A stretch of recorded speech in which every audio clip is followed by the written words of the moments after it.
Hello बच्चा लोग। I hope कि पेपर आपने सही किया होगा आज। और ये है PT 7 है ना, जिसमें आपकी जो टॉपिक है फिजिक्स में वो है प्रॉपर्टीज ऑफ मैटर और ग्रेविटेशन और रोटेशन के टॉपिक है। ठीक है ना। ओके, तो उसके बारे में एक एक करके बात करते हैं कि देखो क्या है कैसे है। ओके, सबसे जो पहला सवाल है वो है work done in increasing the length of wire, और क्रॉस सेक्शन एरिया दे रखा है और इलोंगेशन दे रखा है। ठीक है, तो आपको इतना तो पता है कि जो एक फॉर्मूला होता है वर्क डन का, एक कोई वायर होता है हम लोग के पास, है ना। ओके, इस वायर को अगर हम फोर्स लगाते हैं यहाँ पे, ओके, इस फोर्स के लगाने से इसमें कुछ इलोंगेशन होता है, तो इस फोर्स का थोड़ा सा वर्क डन आएगा। तो वर्क डन कितना होगा?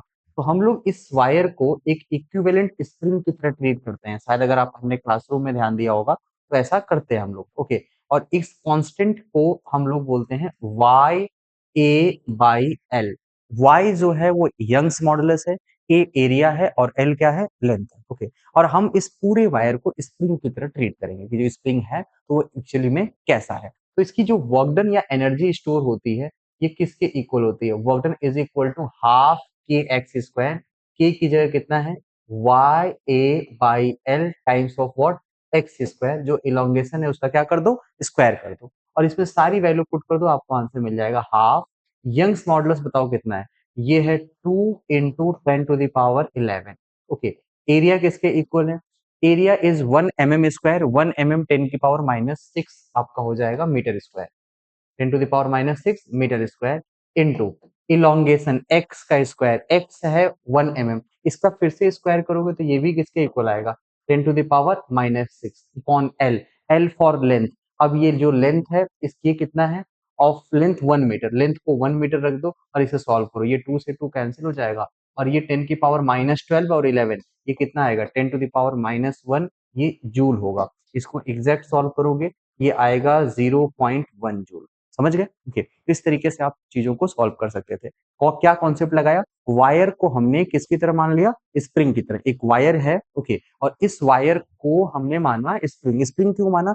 With in the elastic limit जो फोर्सेस हैं वो डायरेक्टली प्रोपोर्शनल टू एक्स होते हैं। ठीक है, इसका बिहेवियर एक तरीके से स्प्रिंग जैसा हो जाता है। ठीक है ना। ओके, इसलिए हमने ये कॉन्सेप्ट लगाया हाफ के एक्स स्क्वायर, और उसको फिर क्या किया है? सॉल्व कर दिया। चलिए क्वेश्चन नंबर 2 की तरफ बढ़ते हैं। ओके, एक कोई वायर है, इसका अपर एंड जिसका रेडियस है 4 mm and the length 100 centimetre is clamp and other and is twisted through angle of 60 degree, and हमें बताना है कि शियर एंगल कितना होगा। बेसिकली शियर स्ट्रेन के बारे में बात हो रही है। ये होता क्या है ऐसे समझिए। मान के चलो कि कोई एक वायर है इस तरीके से, ओके, और इसको हमने किसी रिजिड सपोर्ट से क्लैंप कर दिया है और इसको घुमा रहे हैं किसी थीटा डिग्री से। तो जानते हैं क्या होता है? इसके रिस्पेक्ट में आपका एक एंड के रिस्पेक्ट में दूसरा रिस्पेक्ट ट्विस्ट होता है। तो ये कितना ट्विस्ट हुआ है इसी के बारे में बात करना है। तो ये मान के चलो इसकी रेडियस आर है, इसकी आर्क लेंथ एक्चुअल में आर थीटा होगी, है ना, और इसकी फिक्स एंड से डिस्टेंस कितना होगा? एल। तो अब ये एक बात बताइए, जो शियर स्ट्रेन या शियर एंगल होता है ये किसके इक्वल होता है? Phi equal to X divided by L, की कितना डिस्प्लेसमेंट हुआ है, ओके, और डिवाइडेड बाई जिसका डिस्प्लेसमेंट हुआ उसकी फिक्स एंड से कितनी डिस्टेंस है। और इसको हम क्या लिख सकते हैं? R theta by L. अब आओ इसको सॉल्व करते हैं। आर रेडियस, रेडियस कितना है? 4 mm, तो आप इसको 4 × 10⁻, क्या लिख सकते हैं? -3। 4 × 10⁻⁻3, 4 mm multiplied by theta. Theta is 60 degree. Theta को हम डिग्री में ही रख रहे हैं क्योंकि सारे ऑप्शन हमारे किस में है? डिग्री में। अगर रेडियन में होते तो हम रेडियन रखते। डिवाइडेड बाई कितना होगा? Divide by L. एल की वैल्यू कितनी है? 100 सेंटीमीटर। 100 सेंटीमीटर को हम लोग ऐसे 1 मीटर लिख सकते हैं। अब आप इसको सॉल्व कर लीजिएगा, आपको आंसर मिल जाएगा। ये 0.24 के आसपास आ रहा है। समझ गया? ठीक है, ओके। चलो अब नेक्स्ट प्रॉब्लम की तरफ बढ़ते हैं। The ratio of diameter of two wires of same material is n:1। Material same होने का मतलब है Young's modulus, shear modulus, bulk modulus जितने होते हैं सब क्या होते हैं? सेम होते हैं। Okay. Length of wires are 4 metre each. By applying the same load, increase in length कितना होगा? एक बात बताओ, increase in length का फॉर्मूला क्या होता है? सर increase in length का फॉर्मूला होता है force divided by Y A by L. सुनिएगा क्या क्या सेम है इसमें। मटेरियल सेम होने का मतलब है यंग्स मॉडुलस क्या है? सेम है।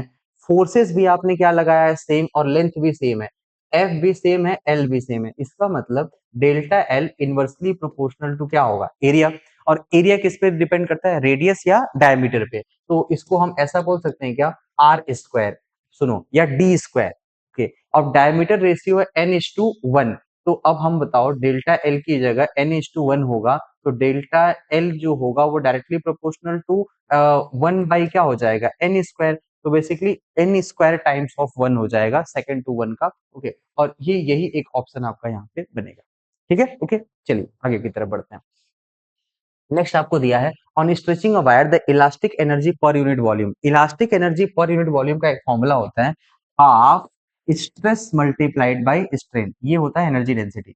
Half strain, stress multiplied by क्या होता है, स्ट्रेन। बताओ, हाफ स्ट्रेस किसके इक्वल होता है, फोर्स बाय एरिया, और स्ट्रेन क्या होता है, change in length bye original length. ये आपका फाइनल आंसर है, F L by two times of A L. F L by two times of L, ध्यान से देखो इनमें से पहला ही ऑप्शन आपके लिए क्या होगा, करेक्ट होगा। ठीक है, ओके, चलिए उसके आगे की ओर बढ़ते हैं। रोटेशन का प्रॉब्लम है, फिक्स एक्सिस रोटेशन का। इसमें क्या करेंगे हम लोग, एक कोई व्हील है, उसका रेडियस है 0.5 मीटर, यहाँ से यहाँ का 0.5 मीटर का रेडियस दे रखा है। ये अपने एक्सिस के अबाउट फ्रीली रोटेट करा और हमने 5 kgf का एक फोर्स लगाया है। पहले इस फोर्स की यूनिट को ध्यान से देखिए, ये kgf है, मतलब कि ये एक तरीके से एसआई यूनिट में नहीं है, हम इसको कन्वर्ट करेंगे kgf से किस में, न्यूटन में। तो हम जी से मल्टीप्लाई कर देंगे, ये फोर्स आएगा 50 न्यूटन। समझ पाए आप, ओके, केजीएफ का मतलब है मास वेट है बेसिकली, तो हमने उसको जी से मल्टीप्लाई कर दिया। उसके बाद एंगुलर एक्सीलरेशन बताना है और मोमेंट ऑफ इनर्शिया आपको दिया हुआ है, मोमेंट ऑफ इनर्शिया ही निकालना है, एंगुलर एक्सीलरेशन गिवन है। आप एक बात बताओ, हम एक फॉर्मूला लगाने वाले हैं, torque is equal to I times of alpha, okay, and moment of inertia is equal to क्या होगा, टॉर्क बाई अल्फा। और टॉर्क किसके इक्वल होगा, force into perpendicular distance from axis divide by क्या होगा, अल्फा। ओके, फोर्स है F, perpendicular distance from fix axis आएगा radius के बराबर, और नीचे क्या लिखोगे, अल्फा। ये सब कुछ गिवन है। फोर्स की वैल्यू बता दो कितनी है, 50 के। रेडियस कितना है बच्चा, रेडियस की वैल्यू है यहाँ पे 0.5 मीटर दिया हुआ था, तो यहाँ पे 0 पॉइंट क्या लिखोगे, 5 डिवाइडेड बाई अल्फा। अल्फा की वैल्यू कितनी है, 10। तो ये 10 है, इसको सॉल्व करो, ये आएगा 2.5। और मोमेंट ऑफ इनर्शिया है तो इसकी यूनिट क्या होगी, केजी मीटर स्क्वायर। ये है आपका फाइनल रिजल्ट। समझ पाए, ओके, चलो आगे की ओर बढ़ते हैं हम लोग।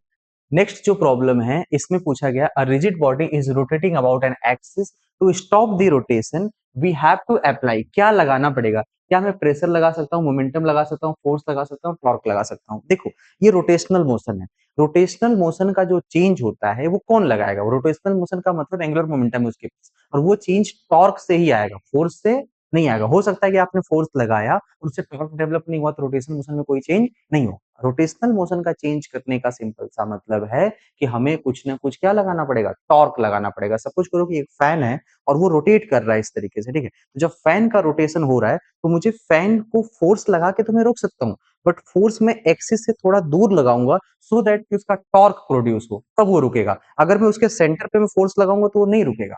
क्लियर है, ओके, तो फोर्स हमारा सही आंसर ना हो कि क्या होगा, टॉर्क होगा। यानी रोटेशनल मोशन को चेंज करने के लिए हमारे पास क्या अप्लाई करना पड़ेगा, टॉर्क। और लीनियर मोशन को चेंज करने के लिए क्या लगाना पड़ेगा, फोर्स। और यहाँ पे रिजिड बॉडी रोटेट कर रहा है तो यहाँ के लिए करेक्ट आंसर क्या होगा, टॉर्क होगा। प्रेशर का कोई लेना देना नहीं है यहाँ पे, momentum quantity of motion represent कर रहा है, वो मोशन के बारे में बता रहा है, ये मोशन को चेंज नहीं कर सकता। ठीक है, तो मोस्ट हमारे पास जो करेक्ट आंसर है या एग्जैक्ट आंसर जो है वो टॉर्क ही है।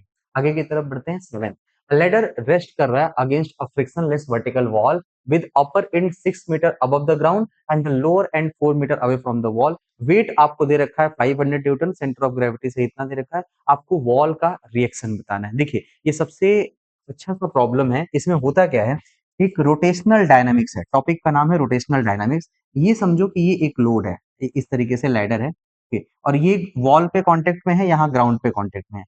हुआ क्या, वॉल ने एक रिएक्शन लगाया है नॉर्मल फोर्स एन, जो हमें फाइंड आउट करना है।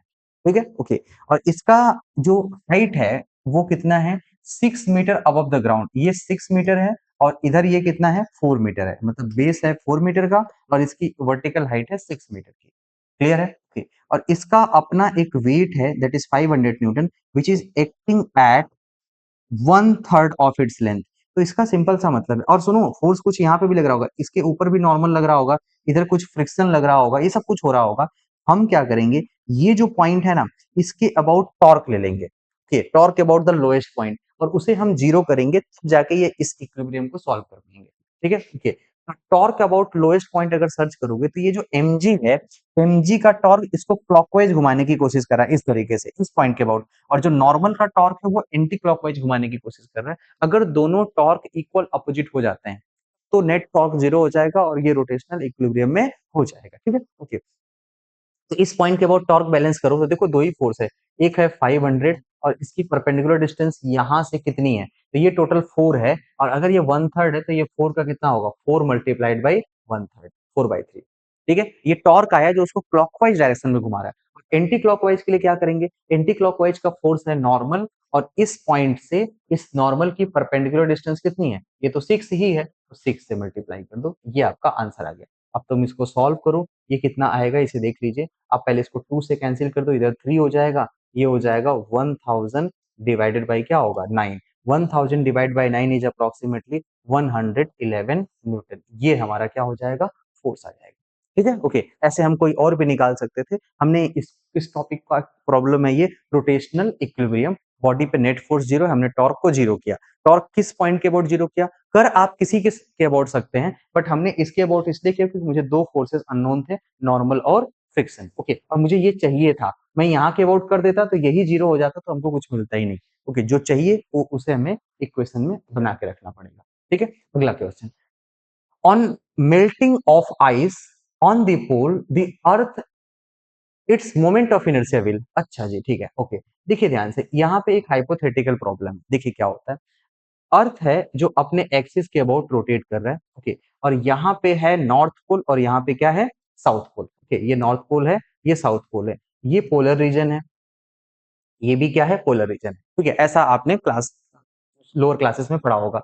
ये ग्लेशियर के रीजन है कि जहां पे आइस है, अगर ये आइस मेल्ट हो जाए, ओके, तो ये आइस मेल्ट होके जाएगी कहाँ, अरे आएगी तो ओशन में ही ना भाई, इस तरीके से इधर की ओर, इधर की ओर, या इधर की ओर, या इस तरीके से, जो ये वाला रीजन है इक्वेटोरियल रीजन है, इधर की ओर आपकी क्या होगी, वाटर का फ्लो होगा, आइस का फ्लो होगा। और जब इधर की ओर आइस का फ्लो होगा, इसका सिंपल सा मतलब है कि जो अर्थ का मास तो उतना ही रहेगा, मास में कोई चेंज होगा नहीं, बट ये मास अपनी एक्सिस से दूर जाएगा। और आपको पता है कि जो मोमेंट ऑफ इनर्शिया होता है वो किसके इक्वल होता है, mr²। ठीक, और अगर डिस्टेंस बढ़ता है, आई की वैल्यू भी क्या होगी, बढ़ेगी, क्योंकि मास तो उतना ही है। तो हमसे पूछा था मोमेंट ऑफ इनर्शिया, ये क्या होगा, इंक्रीज होगा। फिर से रिपीट करते हैं, इंपॉर्टेंट सवाल है। देखिए, हाइपोथेटिकल प्रॉब्लम है, इसमें बोला गया कि अर्थ है ना, अर्थ के नॉर्थ और साउथ पोल दोनों पे आइस है ना, जो ग्लेशियर के रीजन है, और अगर वहां पर आइस है, मान लीजिए किसी कारण से वो मेल्ट होता है, तो वो मेल्ट होके आपके ओशन की तरफ आएगा, है ना, और जो ओशन है उसमें पानी का लेवल बढ़ेगा, है ना? और इस सिचुएशन से अर्थ के रोटेशन में फर्क पड़ेगा।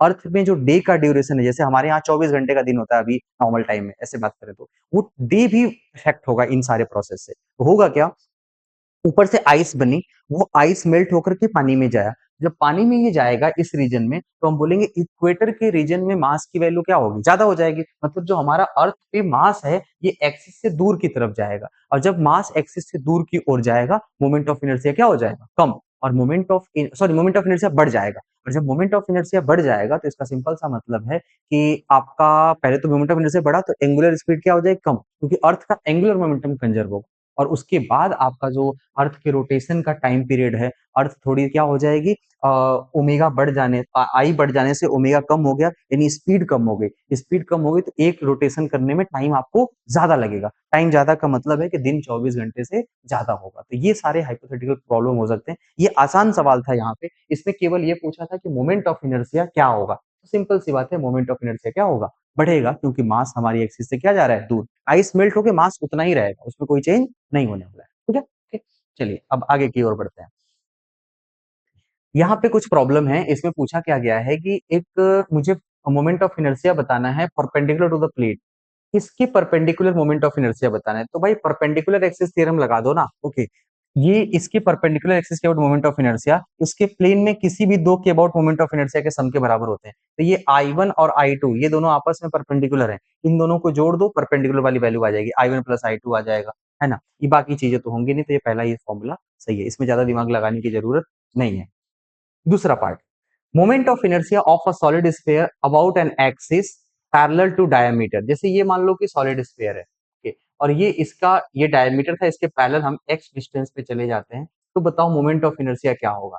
इसका मोमेंट ऑफ इनर्शिया होगा I equal to parallel theorem लगाते हैं ICM that is 2/5 mr square और प्लस mx स्क्वायर, ये होगा मोमेंट ऑफ इनर्शिया। समझ गए? ओके।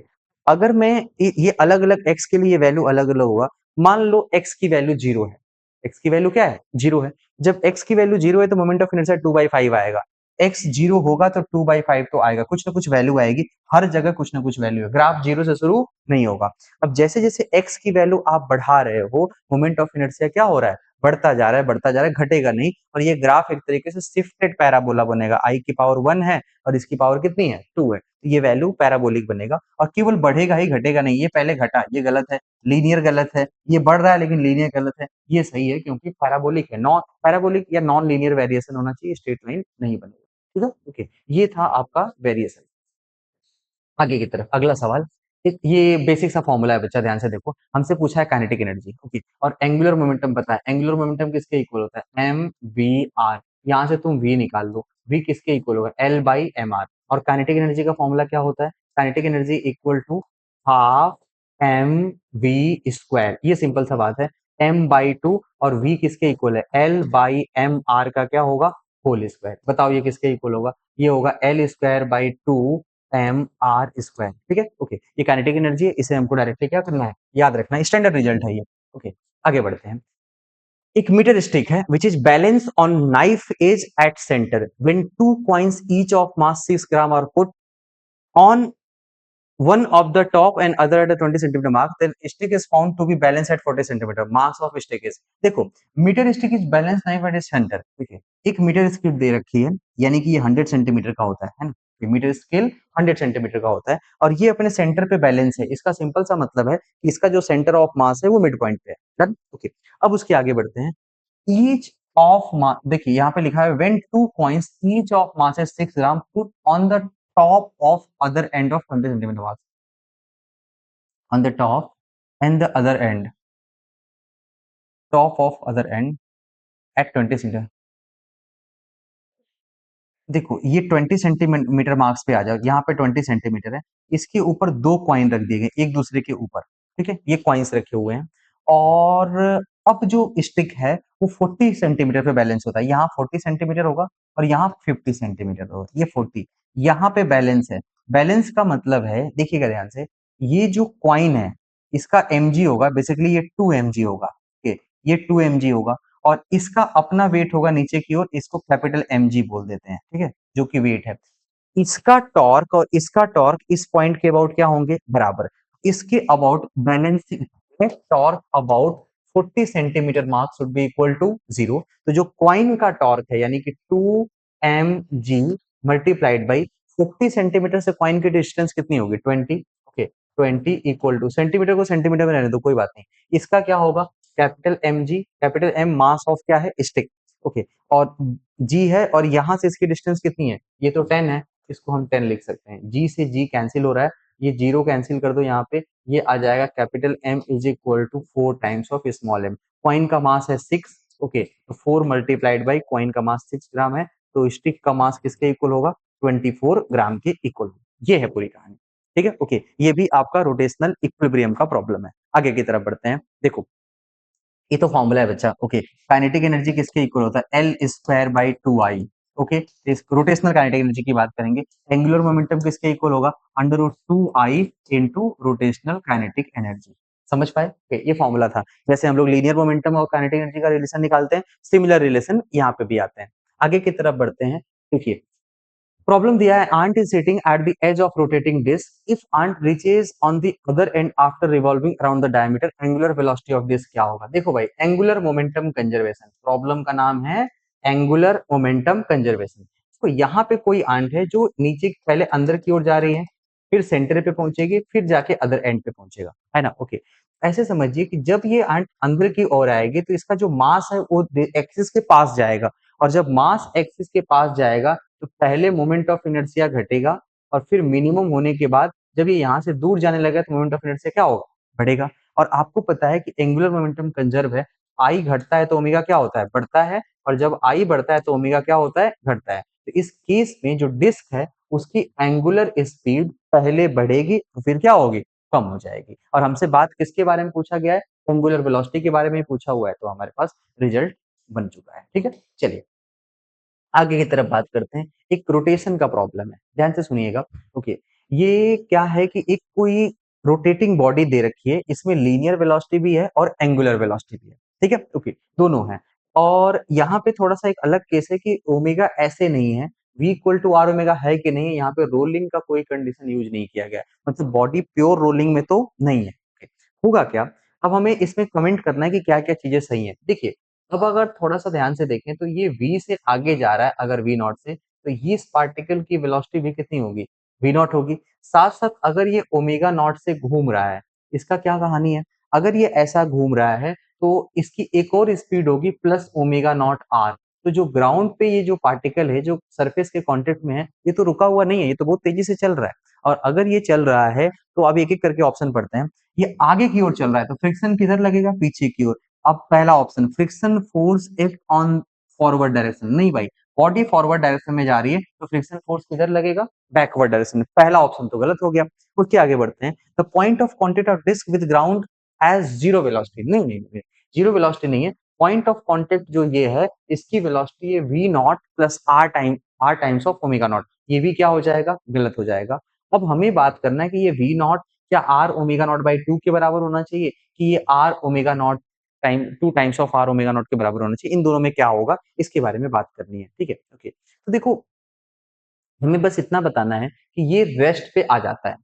ठीक है, ओके, अब रेस्ट पे आने में यहाँ पे एक लाइन छुपी हुई है कि देखिए, हमारे पास अगर रोटेशन ऐसा है तो ये रुकेगा ही क्यों, पहले ये समझो। रुकने का एक ही कंडीशन है कि उसके ऊपर क्या लग रहा होगा, एक टॉर्क लगेगा, तो रोटेशनल मोशन रुकेगा। और एक पीछे की ओर फोर्स लगेगा, जिससे क्या होगा, एक्सिलरेशन या रिटार्डेशन आएगा, जो कि लीनियर मोशन को रोकेगा। और दोनों ही मोशन रुक गए, मतलब कि ब्लॉक एक साथ घूमना भी बंद करेगा और चलना भी बंद करेगा, तो दोनों मोशन एक साथ स्टॉप होंगे। ओके, तो हम उनके लिए कुछ कंडीशंस लगा सकते हैं। आइए, तो इसको देखते हैं कि कैसे सॉल्व कर सकते हैं।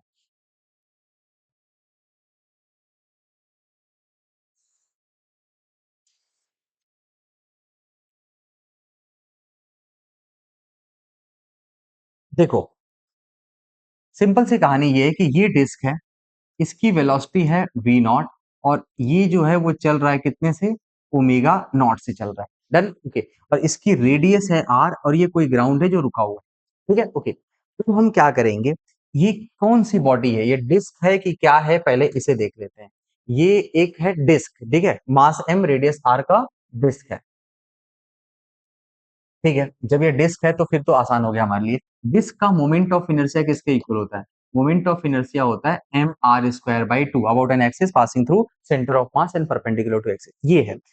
हमें क्या करना होगा, हम इसका पहले फ्री बॉडी डायग्राम बनाएंगे कि इसमें फोर्स लगेगा कौन सा। तो भाई एक बात बताओ, अगर ये पॉइंट आगे जा रहा था तो फोर्स ऑफ फ्रिक्शन किधर लगेगा, पीछे की ओर लगेगा।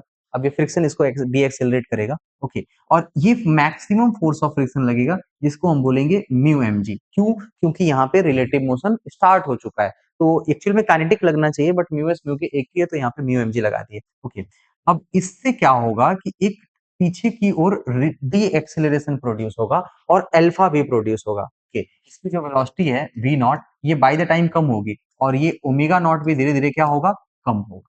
डन, ओके, तो पहले दो मोशन है यहाँ पे, एक लीनियर और एक क्या है, एंगुलर। ओके, पहले हम लीनियर मोशन की बात करेंगे। ओके, फॉर लीनियर मोशन के लिए आप एक्सेलरेशन बताओ कितना होगा। सर एक्सेलरेशन नहीं, रिटार्डेशन है, पहले तो माइनस लिखो। Force of friction mu M G, और इसका मास है एम, एम से एम कैंसिल कर दो, माइनस ऑफ क्या होगा, म्यू जी। बेसिकली रिटार्डेशन है और कितने का है, म्यू जी। अब बताओ वेलोसिटी किसके इक्वल होगी, ये म्यू जी कांस्टेंट है, तो velocity v equal to U plus क्या होता है, एटी। इसकी वैल्यू पुट करो, और मुझे फाइनल वेलोसिटी को जीरो करना है, रोकना है, तो मैंने वेलोसिटी को जीरो कर दिया। इनिशियल वेलोसिटी कितनी है, initial velocity is V naught, और एक्सेलरेशन है minus of mu G T. अब यहाँ से एक टाइम आएगा, और टाइम की वैल्यू कितनी आएगी, we naught by mu G. ये रुकने का टाइम है, मतलब इतने देर के बाद ब्लॉक रुक जाएगा, मतलब ऐसा नहीं है कि रुक जाएगा, उसका चलना बंद हो जाएगा। घूमना बंद होगा कि नहीं होगा ये अभी हमको पता नहीं है। घूमने के लिए बात करेंगे तो ये तो रोटेशनल मोशन की कहानी हो गई, और सॉरी ट्रांसलेशनल की। अब हम इसी को किसके लिए सॉल्व करेंगे, फॉर रोटेशनल मोशन। अगर आप रोटेशनल मोशन के लिए सेम चीजों को सॉल्व करते हैं तो क्या होगा? तो सबसे पहले इसके ऊपर लगेगा टॉर्क। टॉर्क की वैल्यू क्या होगी? टॉर्क लगेगा इस डायरेक्शन में, ये फोर्स का सेंटर के अबाउट लिख रहे हैं, तो फोर्स इनटू परपेंडिकुलर डिस्टेंस, ये किसके इक्वल आएगा? म्यू एम जी फोर्स है और परपेंडिकुलर डिस्टेंस कितना है? आर है। ये लगा आपके ऊपर टॉर्क। ओके, अब इस टॉर्क की वजह से ये ऐसे घूम रहा था और टॉर्क की डायरेक्शन उल्टी होगी, तो इसका मतलब कि रिटार्डेशन होगा इसमें, ओमेगा नॉट की वैल्यू धीरे धीरे क्या होगी? कम होगी। तो ये कितना होगा? अब बताओ। तो उसके लिए हम निकालेंगे angular acceleration. Angular acceleration alpha किसके इक्वल होता है? Torque by moment of inertia, और ये नेगेटिव है, डी एक्सेलरेशन है बेसिकली। ओके, तो इसकी वैल्यू माइनस पहले लगा देते हैं और ये होगा mu M G R by moment of inertia disc का कितना होता है? M R square by two. ये M M R R cancel होगा, इसकी वैल्यू होगी minus two times of mu G by R. Minus of two times of क्या होगा?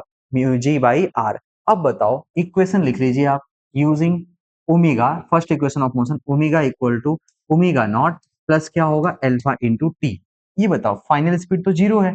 ओके, ओमेगा नॉट है, अल्फा की value minus two mu G by R into क्या होगा? T. तो इसके लिए स्टॉपिंग टाइम किसके इक्वल होगा? ये होगा omega not R by two times of mu G. ये स्टॉपिंग टाइम है, ये वो समय है जब ये घूमना बंद करेगा। तो एक टाइम में वो चलना बंद किया और इस टाइम में वो घूमना बंद किया, और हमें प्रॉब्लम में कुछ दिया नहीं है, तो हम ऐसा मान रहे हैं कि वो रुक रहा है। तो ये दोनों मोशन एक साथ हो रहा है, मतलब कि रोटेशनल मोशन जब रुक रहा है, ट्रांसलेशन भी तभी रुक रहा है। तो ये दोनों टाइम्स को हम क्या कर सकते हैं? इक्वेट कर सकते हैं, दोनों सेम प्रोसेस पे हो रहे हैं। V naught by mu G, ये किसके इक्वल होगा? ये होगा omega not R by two times of क्या होगा? Mu G. म्यू जी और म्यू जी कैंसिल होंगे। ओके, और two times of V not equal to क्या होगा? Omega naught times of R. ये रिक्वायर्ड कंडीशन हो रही है for simultaneously stopping the block, है ना? साइमल्टेनियसली मैं इसलिए बोल रहा हूँ कि दोनों मोशन एक साथ खत्म हो रहे हैं, एक ट्रांसलेशनल भी और एक रोटेशनल भी। समझ पाए? ओके, ये कहानी है। तो ऐसा कोई ऑप्शन है कि नहीं है, फिर से चेक कर लेते हैं, आइए।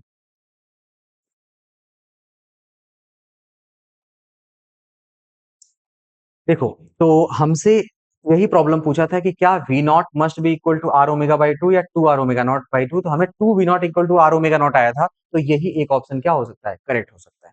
ठीक है, ओके। चलिए अब आगे की तरफ बढ़ते हैं, ये थोड़ा अच्छा प्रॉब्लम था। हमें ये बोला गया है कि एक कोई रोलिंग बॉडी है ना? Okay, rotational kinetic energy 50% of total, यानी कि रोटेशनल काइनेटिक एनर्जी क्या होती है? के इस, एक होता है के स्क्वायर का टर्म, एक होता है आर स्क्वायर। ये दोनों टर्म है 1:1। अगर 1:1 है, 50-50 का मतलब होता है दोनों बराबर बराबर, 1:1। ये तभी होगा जब के स्क्वायर बाई आर स्क्वायर कितना होगा? ये 1 होगा। और के स्क्वायर बाई आर स्क्वायर 1 का मतलब होगा मोमेंट ऑफ इनर्शिया किसके इक्वल होगा? M R square. और moment of inertia M R square केवल किसके लिए होता है? हॉलो सिलेंडर या फिर रिंग। हॉलो सिलेंडर या फिर रिंग, तो हमारे पास ऐसा कौन सा ऑप्शन है? केवल रिंग ऑप्शन है। ठीक है, तो यही हमारे लिए क्या हो जाएगा?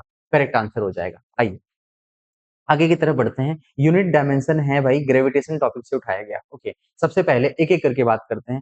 देखो, हमें ग्रेविटेशनल इंटेंसिटी की बात करनी है, ये सबसे आसान है। ग्रेविटेशनल इंटेंसिटी, इसको आप आई बोलते हो भाई, यही तो स्मॉल जी होता है, force per unit mass. Force per unit mass, इसकी यूनिट क्या होती है? न्यूटन पर मीटर स्क्वायर, या न्यूटन पर केजी, न्यूटन पर केजी या फिर मीटर पर सेकंड स्क्वायर। इसका डायमेंशन क्या होगा? L T minus two. ये सिंपल सी कहानी है। ओके, या यूनिट क्या होगी? मीटर पर सेकंड स्क्वायर। देखो, तो ग्रेविटेशनल इंटेंसिटी तो मीटर पर सेकंड स्क्वायर हो गया, है ना? ओके, डी का कौन सा पार्ट है? डी का सेकंड पार्ट सही हो गया। एक दो और चेक कर लेते हैं। ग्रेविटेशनल कांस्टेंट की यूनिट होती है न्यूटन मीटर स्क्वायर पर केजी स्क्वायर। तो पहले का क्या हो गया? ए का हो गया थर्ड। ए का क्या हो गया? थर्ड। ए का थर्ड हो रहा है, ए का थर्ड एक ही जगह है, डी का सेकंड भी एक ही जगह है, बाकी बी का वन होगा। कैसे? पोटेंशियल एनर्जी की यूनिट क्या होती है? जूल। जूल यानी कि एनर्जी का सेकंड का, थर्ड का फर्स्ट हो जाएगा, थर्ड का आपका क्या हो जाएगा? सी का फोर। नहीं, ग्रेविटेशनल पोटेंशियल है, पोटेंशियल एनर्जी का बी का फर्स्ट होगा, और पोटेंशियल का आपका होता है force per unit mass joule पर केजी। आपका ऑप्शन कौन सा करेक्ट हो जाएगा? फोर्थ सही हो जाएगा। बेसिक सा आपके पास क्या था? ये यूनिट्स केवल आपको पता करने थे। देखिए, दो सैटेलाइट्स हैं, दोनों के मासेस गिवन है, which is orbiting a planet in the orbit of radius R. ठीक है, एक रेडियस आर है। ठीक है, their time period of revolution will be in the ratio of. देखिए, टाइम पीरियड जो है ना, ओके, ये डिपेंड करता है केवल और केवल डिस्टेंस पर।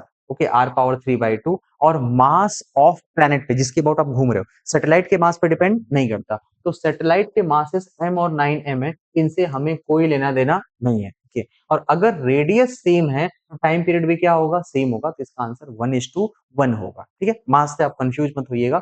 मास केवल किस में लगाते हैं, जो जैसे अर्थ घूम रहा है तो सन के मास पे डिपेंड करेगा। ओके, सैटेलाइट घूम रही तो वो अर्थ या प्लैनेट के मास पे डिपेंड करेगा, ना कि सैटेलाइट के मास पे। ओके, चलिए। Imagine a new planet having same density as that of Earth, but it is 3 times bigger than the Earth size. If acceleration due to gravity on the surface of Earth is g, then on the surface of नया planet क्या होगा? Simple सी बात है भाई। देखो, जो g dash है हमें निकालना है, और डेंसिटी सेम है, और रेडियस है 3 टाइम्स। ओके, जब रेडियस 3 टाइम्स है तो देखो, जो जी की वैल्यू होती है डेंसिटी के टर्म में 4/3 पाई जी रो आर, ये सब तो कांस्टेंट है। ओके, और डेंसिटी भी कांस्टेंट है, तो जी डायरेक्टली प्रोपोर्शनल टू क्या हो गया, आर। रेडियस जितना बड़ा जी उतना बड़ा, रेडियस है 3 गुना, तो जी भी क्या हो जाएगा, 3 गुना। खत्म हुआ। ठीक है, ओके, चलो आगे बढ़ते हैं। नेक्स्ट प्रॉब्लम है आपके पास, work done to do the show against the gravity.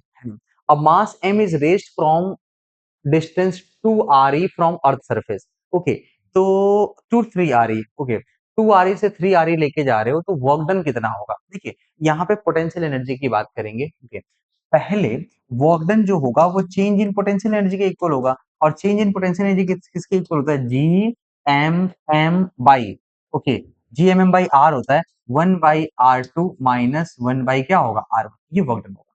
ठीक है, ओके। अब देखो, फ्रॉम सरफेस ऑफ अर्थ से, ओके, तो ये R1 R2 किसके इक्वल होगा, जी एम एम इंटू 1/, ये जो टर्म है इसमें सबसे पहले आपकी हाइट थी 2r हाइट है, तो सेंटर से डिस्टेंस कितना हो जाएगा, 3r, और माइनस दूसरे वाले केस में कितना हो जाएगा, 4r। ओके, सेंटर से डिस्टेंस लेना है, r equal to R plus H लेंगे हम लोग। ओके, और इसकी वैल्यू कितनी हो जाएगी, 1/12, तो ये आ जाएगा G M M by 12 times of क्या होगा। ठीक है, ओके। और एक बात सोचो, ऊपर नीचे अगर आर से गुना कर दो तो G M by R square times of क्या हो जाएगा, ऊपर एक आर हो जाएगा और नीचे क्या हो जाएगा 12, और एक मास एम बच जाएगा। इसको तो स्मॉल जी बोलते हैं on the surface of earth.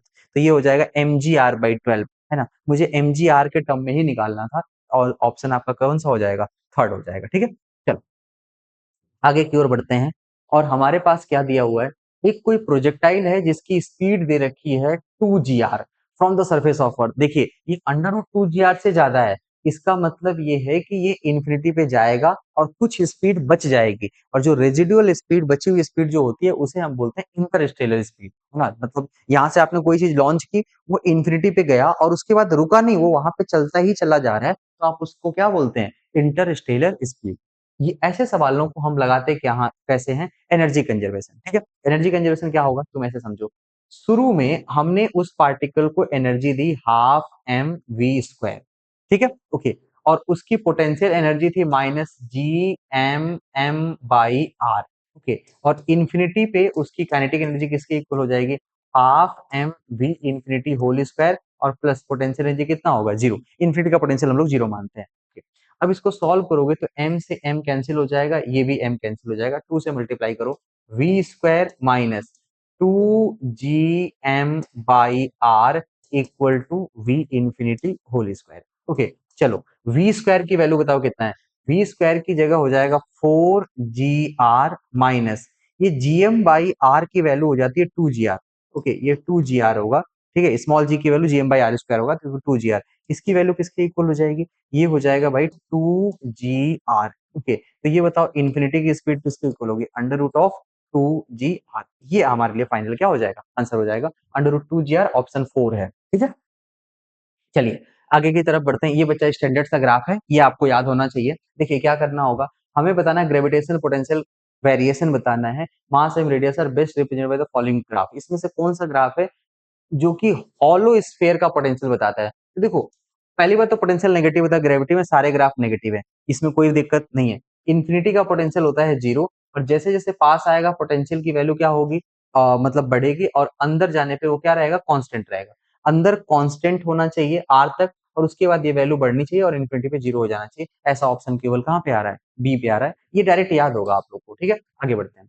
Time period of earth satellite in a circular orbit is independent of mass of satellite पे टाइम पीरियड डिपेंड नहीं करता है, बाकी चीजों पे डिपेंड करता है। ठीक है, चलिए आगे बढ़ते हैं।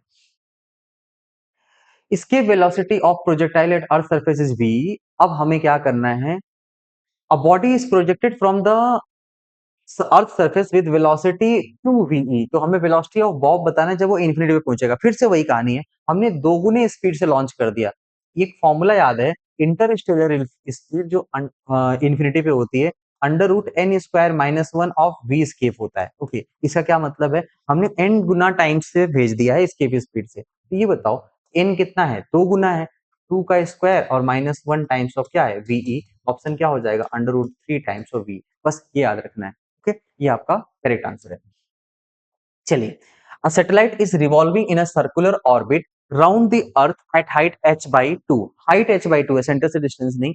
The orbital speed of satellite at height will be, at that height will be. Orbital speed किसी हाइट पे क्या होता है, under root G M by R. ये आर प्लस एच हो जाता है, ये आर सेंटर से होता है तो हम आर प्लस एच लिख सकते हैं। बताओ ये किसके इक्वल होगा, under root G M by R plus height बताइए कितना है, हाइट है R by two, R plus R by two होता है थ्री बाई टू, ये हो जाएगा under root two G M by three R. और जी एम बाई आर जहां पे आता है उसको स्मॉल जी आर भी लिखा जाता है, under root two G R by क्या हो जाएगा थ्री। ऐसा ऑप्शन है, जी हाँ सेकंड ऑप्शन है, इसे आप सही कर सकते थे। ठीक है, चलिए आगे की तरफ बढ़ते हैं। नेक्स्ट, कम्युनिकेशन सैटेलाइट है अर्थ की, कम्युनिकेशन का मतलब जिसका टाइम पीरियड 24 आवर होता है, दिया भी हुआ है ना।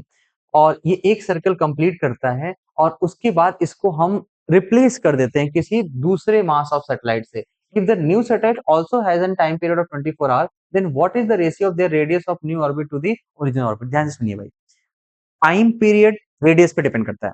टाइम पीरियड सेम है तो रेडियस भी क्या होगा, सेम। और ये दोनों चीज मास पे डिपेंड नहीं करती है, मास ऑफ सैटेलाइट पे नहीं। मास का फॉर्मूला आता है बट वो मास ऑफ अर्थ है, सैटेलाइट का मास नहीं है। तो यहाँ पे हमारा ऑप्शन कौन सा हो जाएगा, 1:1 हो जाएगा, इसमें कुछ करने की जरूरत नहीं थी। आगे की तरफ बढ़ते हैं। एक जी दे रखा है, acceleration due to gravity on the surface of earth, और गेन इन पोटेंशियल एनर्जी बताना है। किसी मास m को उठाया गया from surface of earth to some height जिसकी रेडियस क्या है, इक्वल टू द आर। एक बात बताओ, चेंज इन पोटेंशियल एनर्जी का फॉर्मूला आपको याद है, किसी बॉडी को h हाइट से ग्राउंड से ऊपर उठाते हैं तो ये होता है M G H by one plus H by R. यहाँ पे हम लोग को कितना हाइट तक उठाना है, हमें लेके जाना है रेडियस ऑफ अर्थ के बराबर। एच की जगह आर पुट कर दो, यहाँ पे ऑप्शन हो जाएगा M G R by one plus R by R. R by R one हो जाएगा, ये टू हो जाएगा, तो आंसर हो जाएगा M G R divided by क्या होगा, टू। समझ पाए, ओके। चलो आगे की ओर बढ़ते हैं। देखिए, हमें बोला गया है कि एक कोई ब्लॉक है, इसका मास है 2 kg, moving with velocity of 10 metre पर second and it is connected to a string bounded over a pulley. रिस्क दे रखा है बेसिकली, इसका मोमेंट ऑफ इनर्शिया निकाल सकते हैं। The angular speed of pulleys, कुछ नहीं करना है बच्चा, स्लिपिंग तो हो नहीं रही है। तो ये जो पुली है, ओके, इसको ध्यान से देखो, अगर ये 10 मीटर पर सेकंड से चल रहा है तो ये भी कितने से चलेगा, 10 मीटर पर सेकंड से ही चलेगा। और ये इस तरीके से घूमेगा ओमेगा से। एक फॉर्मूला आपको पता है, v equal to R omega. तो ओमेगा किसके इक्वल होता है, v डिवाइडेड बाई आर। बताओ v कितना है, 10, और r यानी कि इसकी रेडियस, रेडियस किसके इक्वल है, रेडियस की वैल्यू आपको दे रखी होगी, रेडियस इक्वल टू 0.1, ये 0.1 कर दो। जब 0.1 करोगे तो ये आएगा 100, और यूनिट क्या होती है इसकी, रेडियन पर सेकंड। यही आपका फाइनल आंसर हो जाएगा। तो इतना सब कुछ दिया हुआ था बट आपको सॉल्व नहीं करना था कुछ भी। ठीक है, चलो अब आगे की तरफ देखते हैं। एक मैच द कॉलम है ना, सीधा सीधा मोमेंट ऑफ इनर्शिया देखना है। ओके, देखो पहली बात तो इसका मोमेंट ऑफ इनर्शिया हमें डायरेक्टली याद है, M R square by four plus M L square by 12। अब हमारे पास एक थिन सर्कुलर रिंग है और ये अपने एक्सिस के अबाउट घूम रहा है, और एक्सिस जो है वो उसके सेंटर ऑफ मास से जा रहा है लेकिन प्लेन में है। तो ये इसका कितना होता है, इसका होता है एम आर स्क्वायर, इसका M R square by two हो जाएगा। इसके लिए तो ऑप्शन क्या हो जाएगा, फोर। ए का फोर आपके पास केवल एक ही है ना। डी का थर्ड, बी का थर्ड भी केवल एक ही है, तो पास ऑप्शन केवल कौन सा सही है, सेकंड सही है। ठीक है, ओके, आई होप कि आप मैच कर लेंगे इसको। आगे की ओर बढ़ते हैं। देखो, इस एक्सप्रेशन में लॉस इन एनर्जी बताना है रोटेशन का, है ना, कपलिंग में। तो लॉस इन एनर्जी आपको पता है, half I one I two by I one plus I two into क्या होता है, omega one minus omega two का क्या होगा, होल स्क्वायर। अब ये बताओ आई वन आई टू दोनों सेम है ना, आई दिया हुआ है, तो अगर दोनों सेम है तो half I into I by I plus I, ये हो जाएगा I by two into omega one minus omega two का क्या होगा होल स्क्वायर। इसका मतलब होगा I by four omega one minus omega two का क्या हो जाएगा होल स्क्वायर, और यही आपका आंसर होगा। ये रिजल्ट आपको डायरेक्टली याद रखना है, loss of energy in the interconnection. चलो, यहाँ पे दे रखा है रोटेशनल काइनेटिक एनर्जी बतानी है। एक फ्लाई व्हील है which is making 3000 by pi revolution per minute. तो ये एन जो है वो दे रखा है 3000 डिवाइडेड बाई पाई आरपीएम। ये क्या है आरपीएम। पहले ओमेगा निकालो, ओमेगा किसके इक्वल होता है 2 पाई n/60। आंसर है 2 पाई/60 multiplied by 3000 divided by pi. Pi से पाई कैंसिल हो जाएगा, ये कैंसिल होगा, ये आएगा 50 इंटू टू 100 आ जाएगा। ठीक है, ओके 100 रेडियन पर सेकंड। अब काइनेटिक एनर्जी बतानी है। काइनेटिक एनर्जी का फॉर्मूला शायद आपको याद हो, half rotational kinetic energy half I omega square. Moment of inertia आपको गिवन है 400, और 400 हो तो गया मल्टीप्लाइड बाई कितना होगा 100 का स्क्वायर। 100 का स्क्वायर 10 की पावर 4 होता है। इसको कैंसिल करो, आंसर आएगा 2 multiplied by 10 to the power 6 joule. पहला ही ऑप्शन हो जाएगा। ठीक है, okay basic formula based problem था। आगे की तरफ बढ़ते हैं। इसमें क्या हुआ बच्चा, एक टेंशन है आप in the string, tension in one string when other one is immediately cut. देखो क्या होगा, एक रॉड है यूनिफॉर्म है ना, ये हैंगिंग है, इसको हमने कट किया तो ये नीचे की ओर जाएगा, तो इसमें टेंशन कितना होगा, इसमें टेंशन कितना होगा। ये रोटेशनल डायनामिक्स का बहुत अच्छा प्रॉब्लम है। आइए इसको सॉल्व करते हैं। देखो हुआ क्या, बेसिकली ये है कि एक रॉड है ऐसे समझो, और इस रॉड से हम लोग ना एक स्ट्रिंग कनेक्ट एक रॉड है और वो स्ट्रिंग से कनेक्ट कर रखे हैं। दूसरा रॉड था बट हमने छोड़ दिया है, तो छोड़ने के बाद की बात कर रहे हैं। ये है पूरी कहानी। इसका मास m है और इसकी लेंथ कितनी है l है। देखो इसका सेंटर ऑफ मास इसके सेंटर पे है, और ये लगेगा यहाँ पे नीचे mg, है ना, ओके। और इस mg से और इसके ऊपर अगर फ्री बॉडी डायग्राम की बात करें तो ऊपर क्या लगेगा, टेंशन लगेगा, और बेसिकली ये घूमेगा, है ना, घूमेगा इस पॉइंट के अबाउट। तो टॉर्क अबाउट दिस पॉइंट किसके इक्वल होगा सर, टॉर्क होगा mg multiplied by perpendicular distance. तो यहाँ से इसकी परपेंडिकुलर डिस्टेंस कितनी होगी l/2। ओके, अब बताओ इसका एंगुलर एक्सेलरेशन कितना होगा। सर एंगुलर एक्सेलरेशन जो आता है अल्फा, ये किसके इक्वल होगा, torque divided by moment of inertia. Torque की वैल्यू किसके इक्वल है, ये है mg/l/2 divided by moment of inertia. Rod का किनारे के अबाउट कितना होता है ml²/3। m से m कैंसिल कर दो, ये सब कुछ कैंसिल करोगे, आंसर आएगा 3g/2l। ये क्या आया, ये आया एंगुलर एक्सीलरेशन। अब इस एंगुलर एक्सीलरेशन से आपको क्या मिलेगा, ध्यान से देखिएगा। ये जो सेंटर ऑफ मास है ना, ये सेंटर ऑफ मास नीचे की ओर एक्सीलरेट कर रहा है। एक्सीलरेशन ऑफ सेंटर ऑफ मास जानते हो किसके इक्वल होता है, ये होता है आर अल्फा। यहाँ से यहाँ तक अगर डिस्टेंस r है तो ये होगा r अल्फा, और r की वैल्यू कितनी है l/2, और अल्फा की वैल्यू अभी आपने निकाला है 3g/2l। l से l कैंसिल होगा, ये होगा 3g/4। ये एक्सेलेरेशन ऑफ सेंटर ऑफ मास है। ठीक है, ओके। अब देखो इस बॉडी का फ्री बॉडी डायग्राम अगर बनाया जाए तो क्या क्या होगा, नीचे की ओर कौन सा फोर्स लग रहा है mg, ऊपर की ओर क्या लग रहा है टेंशन। इस इंस्टेंट पर इस बॉडी पे नेट फोर्स कितना लगा सर, नेट फोर्स लगा mg minus tension is equal to mass into acceleration. नहीं, एक्सीलरेशन किसका होगा, सेंटर ऑफ मास का, और सेंटर ऑफ मास का एक्सीलरेशन होता कितना है, यहाँ पे लिखा हुआ है 3g/4। m ऐसे लिख दो, इसको 3g/4 लिखोगे तो ये आएगा 3mg/4। 3mg/4 मुझे टेंशन निकालना है, tension T is equal to आएगा mg माइनस 3mg/4। आंसर हो जाएगा mg डिवाइडेड बाई 4। ओके, समझ पाए आप लोग, ओके। ये है आपके लिए ऑप्शन। हमसे एक स्ट्रिंग में टेंशन पूछा गया था, जब दूसरे स्ट्रिंग को जस्ट क्या किया गया था, कट किया गया था, तो ये सिंगल स्ट्रिंग के साथ रोटेशनल मोशन होगा। ठीक है, कोई ऐसा ऑप्शन है देखा जाए, mg डिवाइड बाई 4 एक ऑप्शन हमको मिल गया। ऑप्शन नंबर कौन सा है, थर्ड। ठीक है, चलो आगे की तरफ बढ़ते हैं। डायरेक्ट सवाल है फॉर्मूले पे, क्या करना है भाई। देखो जो प्लेनेट चलता है, केपलर लॉ है, एरियल वेलोसिटी कांस्टेंट होती है, जितना एरिया उतना टाइम, जितना एरिया उतना टाइम। तो हमसे बोला गया है कि एरिया जो है वो डबल है, ट्वाइस है, ओके। टाइम भी क्या लगेगा, ट्वाइस लगेगा। T2 जो है वो T1 के कंपैरिजन में 2 गुना होगा। इसमें ज्यादा कुछ सोचने की जरूरत नहीं है, ओके। अब आगे की तरफ बढ़ते हैं। Acceleration due to gravity at the surface of earth g दे रखा है। Find the effective value of acceleration due to gravity at height h equal to 32 kilometre from the sea level. ऊपर की तरफ जा रहे हो, अगर तुम ऊपर की ओर जा रहे हो तो ऐसे समझो, ऊपर के जाने का फॉर्मूला क्या होता है, g dash equal to g in bracket 1 - 2h/r। Simple सी कहानी है। ओके, 2h बाई क्या होगा, आर। अब जी की जगह तो 10 है, जी की जगह हम 10 ले लेते हैं। ओके, और 1 - 2, हाइट कितना है 34 बाई आर किसके इक्वल है 6400 किलोमीटर। ओके, और ये 34 किलोमीटर किलोमीटर में रखा है, कोई चेंज करने की जरूरत नहीं है। इसको कैंसिल करोगे 1/100 आएगा। 1/100 जानते हो किसके इक्वल होगा, 1/100 होगा 1 - 0.001। ये हो जाएगा पूरा, और इसको सॉल्व करोगे तो ये आएगा 10 मल्टीप्लाइड बाई 0.99। ओके, और 0.99 को क्या लिखोगे 9.9 मीटर पर सेकेंड स्क्वायर। ये वैल्यू है, थोड़ा सा कम हो जाएगा, 9.99 के आसपास हो जाएगा value.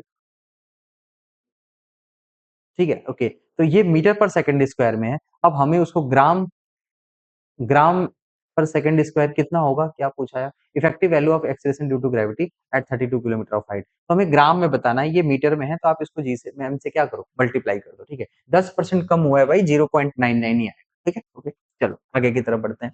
Next, value of escape velocity from the moon surface given है हम लोग को, रेडियस ऑफ मून आपको दिया है। अच्छा, मास दिया है, रेडियस दिया है, एस्केप वेलोसिटी। एस्केप वेलोसिटी का फॉर्मूला क्या होता है, √2gm/r। ओके, तो √2 जी की जगह कितना है पहले ये बताओ, जी है 6.67 into 10⁻⁻11 into mass of moon है 7.4 इंटू 10⁻22। ये रियल वैल्यूज दे रखी हैं, है ना। रेडियस भी एग्जैक्टली सेम है, 7040 इंटू 10⁻3। इसको सॉल्व करोगे आंसर आपका 2.4 के आसपास कुछ आएगा। ठीक है ना, 2 और 3 के बीच में होते हैं, 2.4 2.3 के आसपास कुछ होता है। इसे आप कैलकुलेट कर लीजिएगा, इससे आपको मिल जाएगा एस्केप वेलोसिटी। ये किसी भी प्लैनेट का निकाल सकते हैं, इवन मून का भी निकाल सकते हैं। ठीक है, आगे की ओर बढ़ते हैं।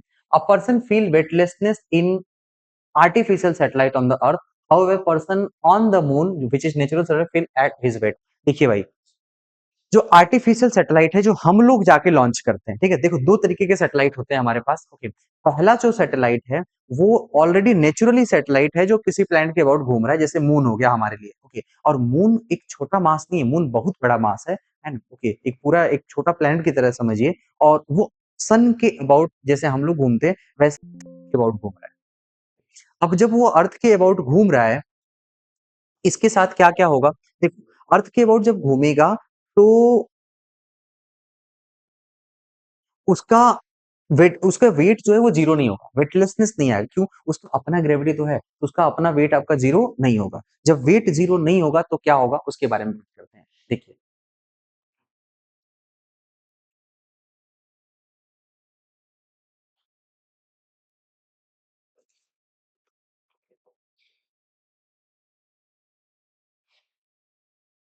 हाँ जी, चलो अब देखो, तो वेटलेसनेस के बारे में बात कर रहे थे, एक प्रॉब्लम था। देखिए, हाँ, मून के बारे में बात कर रहे थे।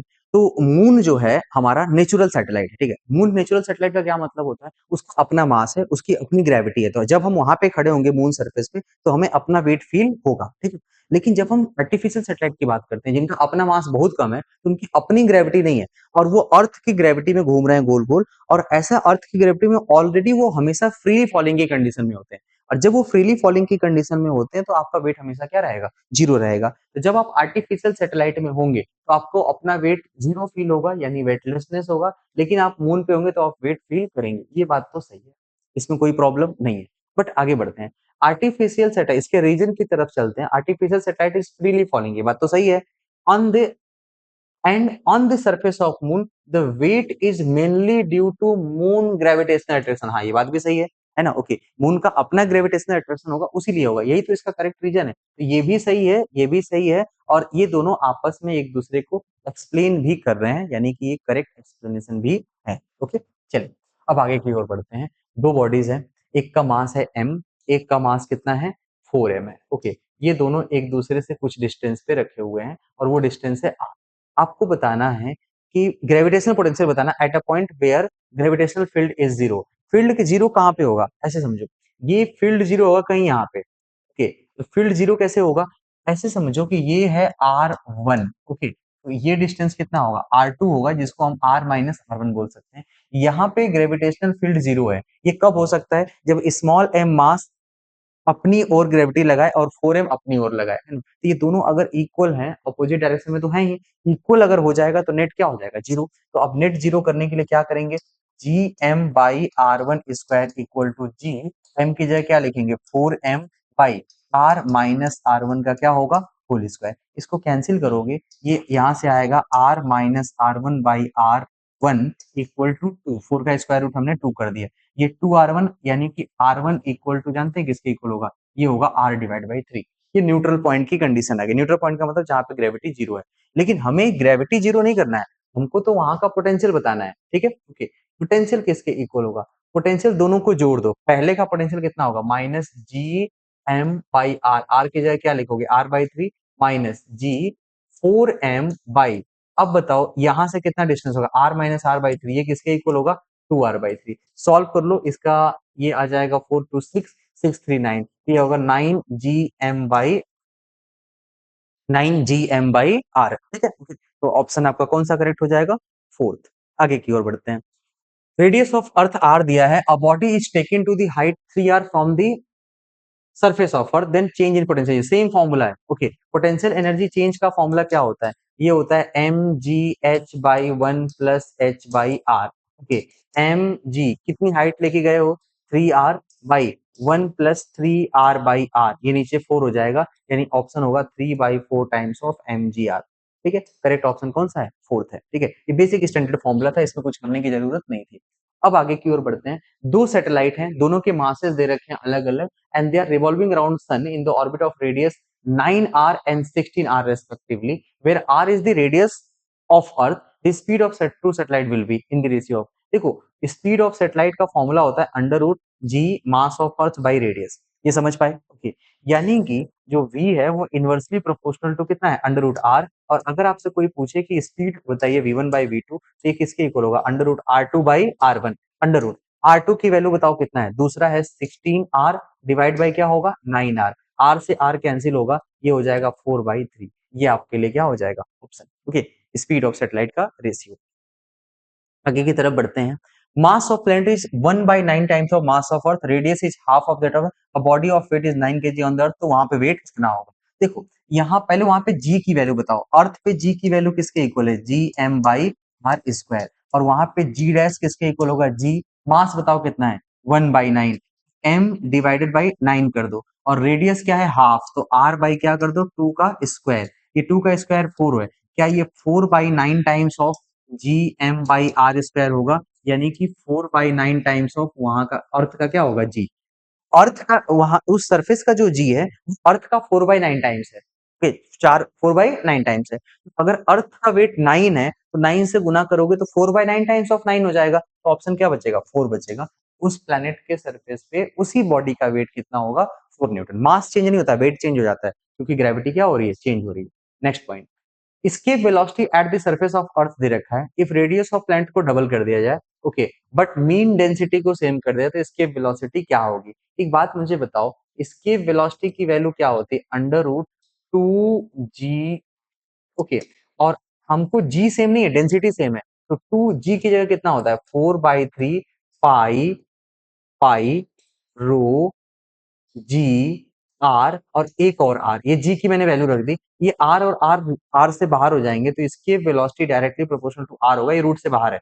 ओके, अगर डेंसिटी कांस्टेंट है तो डायरेक्टली प्रोपोर्शनल टू आर है। मैं अगर बोलूं कि रेडियस को आपने डबल कर दिया, इसके वेलोसिटी भी क्या हो जाएगी, डबल हो जाएगी, तो 11.2 का डबल कितना होता है, 22.4।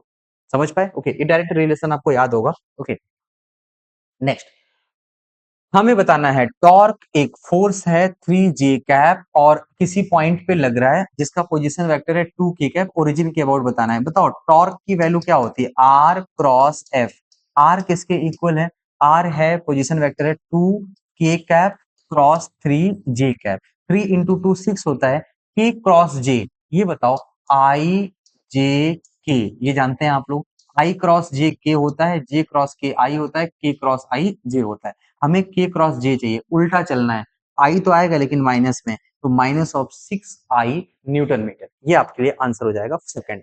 ठीक है, नेक्स्ट आगे की ओर बढ़ते हैं। ये भी कैपलर लॉ से रिलेटेड प्रॉब्लम है। इसमें होता क्या है, जब प्लैनेट जब जो कोई भी प्लैनेट है सन के पास होता है तो उसकी स्पीड ज्यादा होती है, जैसे जैसे दूर चलता है स्पीड क्या होती है, कम होती है। ठीक है, और जो सबसे पास का पॉइंट होगा वहां पे प्लैनेट की स्पीड सबसे क्या होती है, ज्यादा होती है। और जो सबसे दूर का पॉइंट होगा वहां पे प्लैनेट स्लो चलेगा तो उसकी स्पीड क्या होगी, कम होगी, और उसकी एनर्जी भी क्या होगी, कम। तो जो भी प्लैनेट अर्थ के या प्लैनेट, जब हम इलेक्ट्रिकल पाथ पे चलते हैं तो जैसे अर्थ है ना, अर्थ के से सन की जो डिस्टेंस है वो हमेशा कांस्टेंट नहीं है, पाथ इलिप्टिकल जैसा है। तो जब हम अर्थ के बहुत पास होते हैं, सन के बहुत पास होते हैं, अर्थ जब सन के बहुत पास होगी तो उसकी स्पीड बहुत ज्यादा होगी। ठीक है, और जैसे जैसे वो दूर जाएगी उसकी स्पीड क्या होगी, कम, फिर से बढ़ेगी, फिर ज्यादा हो जाएगी। तो कुछ मोशन ऐसा होगा, इस तरीके से, ऐसे तेजी से, और फिर इस तरीके से ऐसे, ये मोशन आपका आएगा। ठीक है, तो जो सबसे नियरेस्ट पॉइंट होगा सन के कंपेरिजन में, यहाँ की स्पीड सबसे ज्यादा होगी, है ना। ओके, तो सबसे ज्यादा स्पीड है पॉइंट ए की,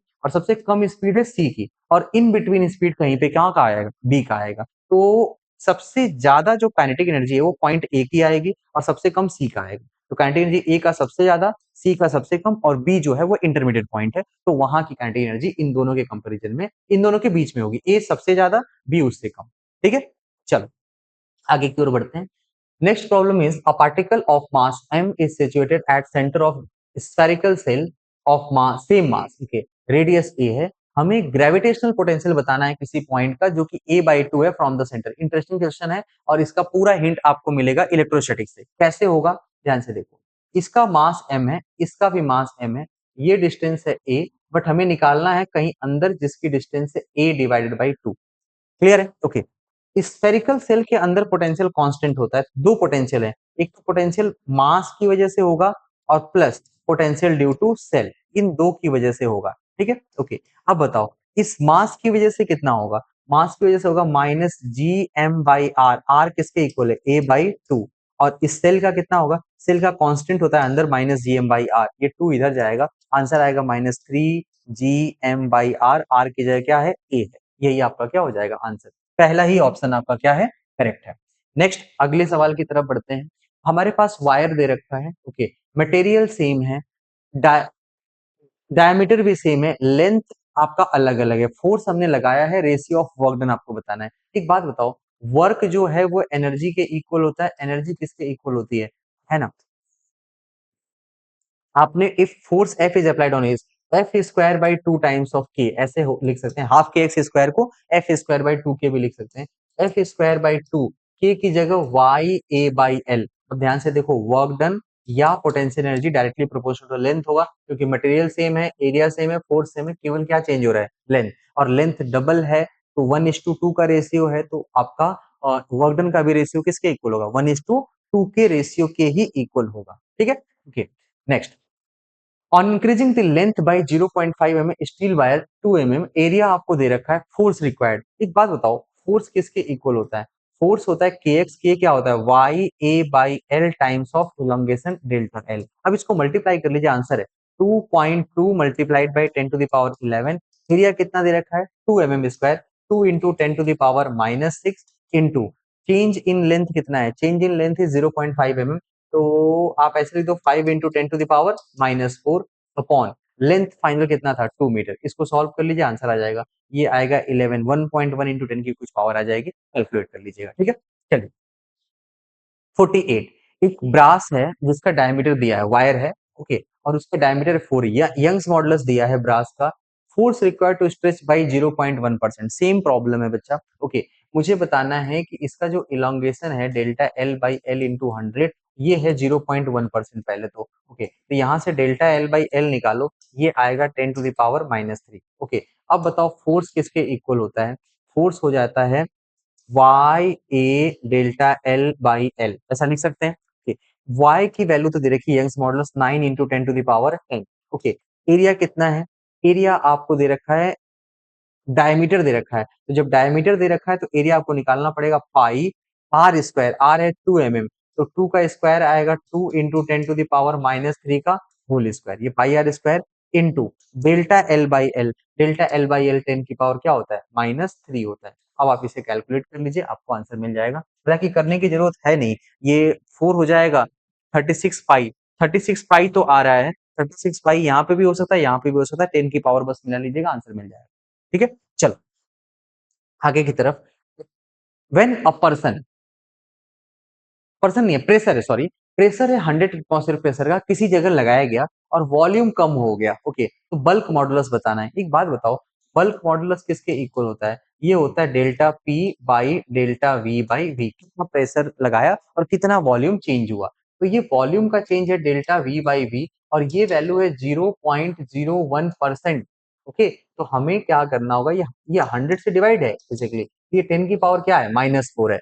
अगर आप इसको लगाते हैं तो इस डेल्टा पी की वैल्यू कितनी है? डेल्टा पी है 100 एटमॉस्फेरिक प्रेशर। एटमॉस्फेरिक प्रेशर किसके इक्वल होता है? 10 की power 5 newton upon delta V by V किसके इक्वल है? 10 टू द पावर -4। इसको ऊपर लेके जाओगे 9 टू 11, ये आया 10 to the power 11। But problem ये है कि ये है न्यूटन पर मीटर स्क्वायर, और हमें सारे ऑप्शंस किस में बताने हैं? डाइन पर सेंटीमीटर स्क्वायर में बताना है। तो जहां पे न्यूटन है उसको हम 10 टू द पावर 5 डाइन लिख सकते हैं, है ना? Okay, divide by metre square को 10 टू द पावर 4 इंटू क्या लिख सकते हैं? Centimetre square. अब इसको सॉल्व करोगे ये आंसर आ जाएगा 10 टू द पावर 4 डाइन पर सेंटीमीटर स्क्वायर। क्लियर है इतना? ओके, तो ये जो पूरा प्रॉब्लम था ये केवल यूनिट कन्वर्जन पे बेस्ड था, है ना? यूनिट में गलतियां आप कर सकते थे। ओके, आगे की तरफ बढ़ते हैं। इस पेपर का लास्ट क्वेश्चन है, number of capacitor, okay, for capacitance of 1 micro each and one of which is function, ठीक है।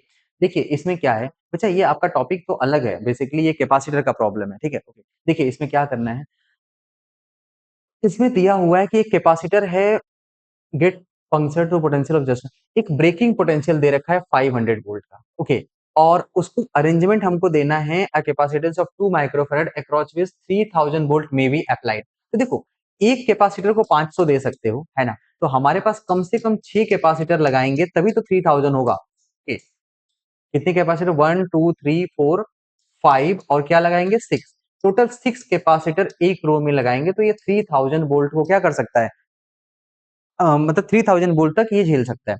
लेकिन अब हमारे पास एक कैपेसिटर कितने का है? 1 का है, ठीक है। तो अगर हम 6 को लगाएंगे तो कैपेसिटेंस हो जाएगा 1/6 माइक्रोफैराड, और मुझे चाहिए 2। कितना चाहिए? 2।